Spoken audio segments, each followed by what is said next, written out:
Haleluya. Salam sejahtera bagi kita semua sidang jemaat Tuhan dimanapun berada. Pada kesempatan kali ini kita akan sama-sama belajar merenungkan satu tema, kasih yang berlanjut. Kita dasari dengan kebenaran firman Tuhan di dalam Injil Yohanes pasal ke-14 ayat ke-12. Firman Tuhan. Aku berkata kepadamu, sesungguhnya barang siapa percaya kepadaku, ia akan melakukan juga pekerjaan-pekerjaan yang aku lakukan, bahkan pekerjaan-pekerjaan yang lebih besar daripada itu. Sebab aku, Yesus, pergi kepada Bapa. Ayat ini menerangkan, menjelaskan bahwa setiap kita pribadi lepas pribadi yang percaya kepada Yesus harus melakukan pekerjaan-pekerjaan yang Yesus lakukan.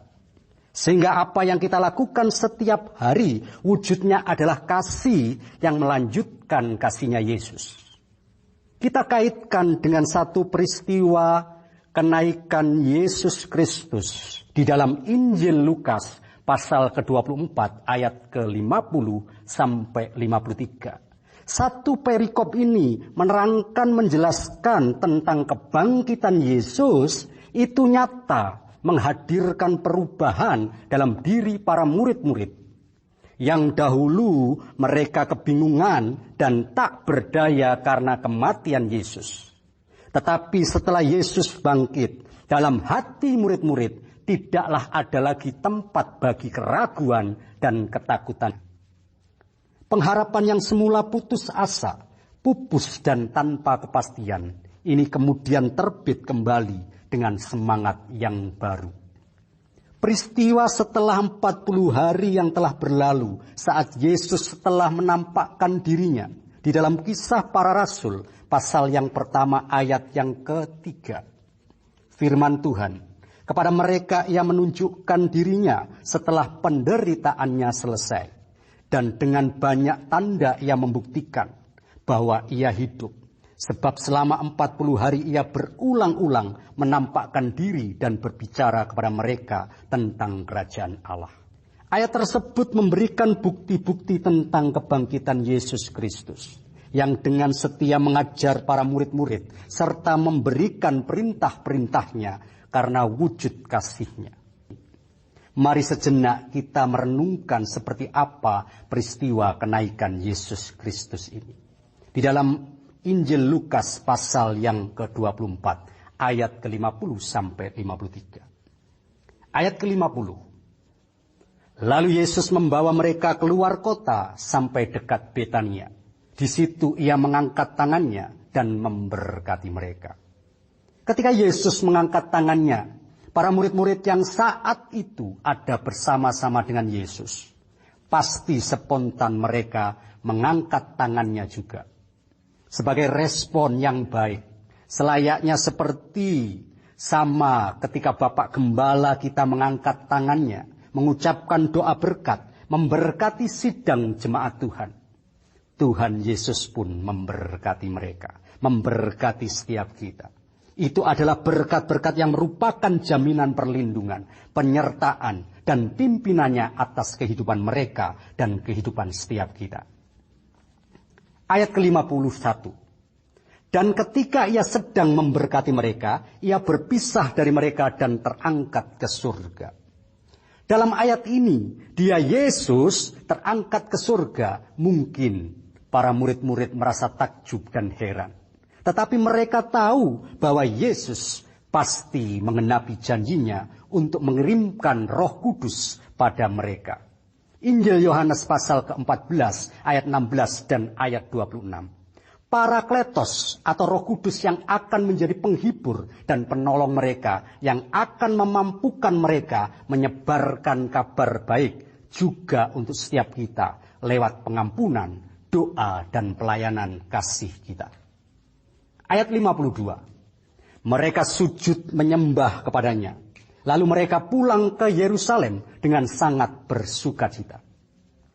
Para murid yang dulunya kebingungan dan tidak berdaya karena kematian Yesus, kini berubah bangkit iman mereka.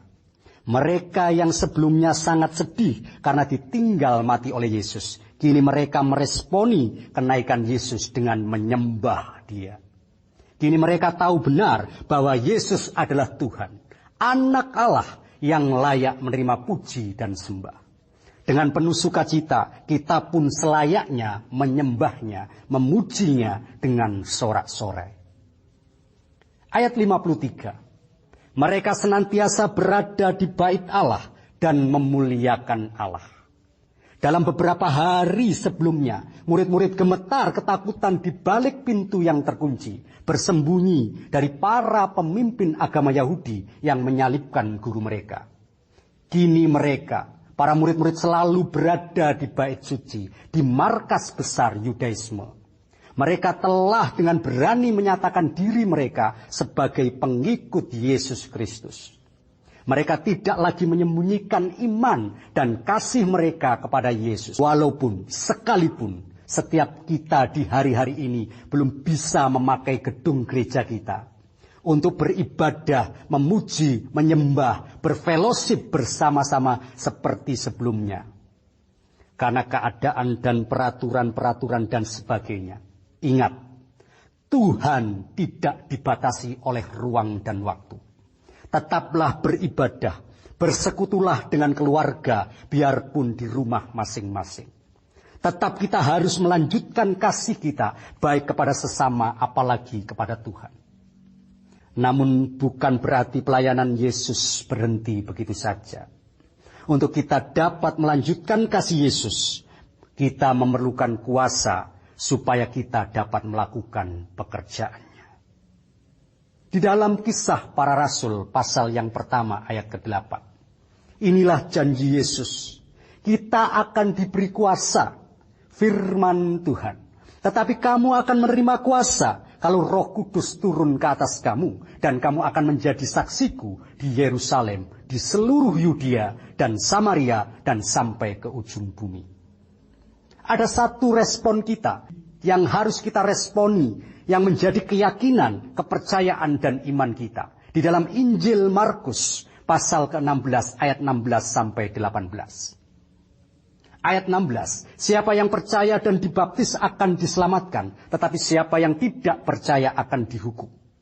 Ayat 17, tanda-tanda ini akan menyertai orang-orang yang percaya. Mereka akan mengusir setan-setan demi namaku, mereka akan berbicara dalam bahasa-bahasa yang baru bagi mereka. 18.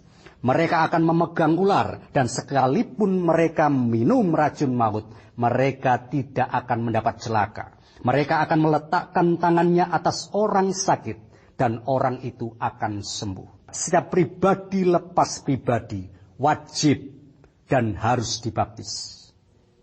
Dengan air, Roh Kudus, dan dengan api. Matius 3 ayat 11. Sebab ketika kita dibaptis, menyerahkan diri kita kepada Tuhan, ada tanda-tanda yang menyertai kita. Kita akan mengusir setan, kita akan berbicara, bersaksi, dan kita pun tidak akan mendapat celaka, karena ada kuasa yang melindungi kita. Ketika kita meletakkan tangan, ada mujizat yang juga menyertai kita. Sebagai muridnya, kitalah yang harus melanjutkan pelayanan yang telah Yesus mulai di dalam diri kita. Dengan kuasa Roh Kudus, kita akan membebaskan yang terbelenggu dan mewartakan kabar baik sampai Ia datang kembali nanti untuk menjemput kita. Marilah kita tetap mempermuliakannya seperti Yesus tetap mempermuliakan Bapa. Injil Yohanes pasal ke-17 ayat yang keempat. Firman Tuhan, aku telah mempermuliakan engkau di bumi dengan jalan menyelesaikan pekerjaan yang engkau berikan kepadaku untuk melakukannya. Faktanya adalah Yesus sekarang sudah naik ke surga dan duduk di sebelah kanan Allah Bapa, menunjukkan bahwa Yesus telah menggenapi misinya di dunia ini sesuai dengan pekerjaan yang dipercayakan Bapa kepadanya. Karya Yesus lewat kematian, kebangkitan, dan kenaikannya. Itulah yang membuat kita sekarang dapat menikmati hubungan kita dengan Allah yang sudah diperdamaikan oleh Yesus Kristus melalui pencurahan darahnya. Kini kita memiliki pengharapan dengan jalan tetap, mengampuni, mendoakan, memberkati. Baik di dalam masa hidup sekarang ini, maupun untuk masa setelah itu dan selama-lamanya. Ingatlah, Yesus telah berada di sebelah kanan Bapa untuk menantikan saatnya ketika Dia Yesus datang kembali dalam kuasanya dan kemuliaannya untuk menyambut kita bagi dirinya. Kesimpulan khotbah kali ini, kita baca Ibrani pasal ke-6 ayat 17 sampai 20. Firman Tuhan, karena itu untuk lebih meyakinkan mereka yang berhak menerima janji itu, akan kepastian putusannya, Allah telah mengikat dirinya dengan sumpah, supaya oleh dua kenyataan yang tidak berubah-ubah tentang mana Allah tidak mungkin berdusta, kita yang mencari perlindungan beroleh dorongan yang kuat menjangkau pengharapan yang terletak di depan kita. Pengharapan itu adalah sahu yang kuat dan aman bagi jiwa kita yang telah dilabuhkan sampai ke belakang tabir, di mana Yesus telah masuk sebagai perintis bagi kita ketika Ia menurut peraturan Melkisedek menjadi imam besar sampai selama-lamanya. Sidang jemaat Tuhan, marilah kenaikan Yesus Kristus ke surga sudah seharusnya memenuhi hati kita dengan sukacita dan puji-pujian bagi namanya, untuk melanjutkan kasih-Nya, karena masa depan kita bersamanya adalah sepasti firman-firman-Nya. Puji Tuhan, Tuhan Yesus memberkati. Mari kita berdoa. Segala hormat, pujian, kemuliaan hanya bagi-Mu Tuhan. Kami mengucap syukur atas kebenaran firman-Mu. Kami akan melanjutkan kasih-Mu, sehingga kasih itu akan berdampak pada setiap orang yang kami jumpai. Berkati sidang jemaat-Mu dimanapun mereka berada. Tetap kami bergandeng tangan dalam setiap pertemuan kami ketika menyembah memuji Tuhan di dalam doa keseharian kami. Di dalam nama Yesus kami mengucap syukur dan membentang begitu luas. Kasih Tuhan tiada terhitung, pertolongan-Mu dalam hidupku.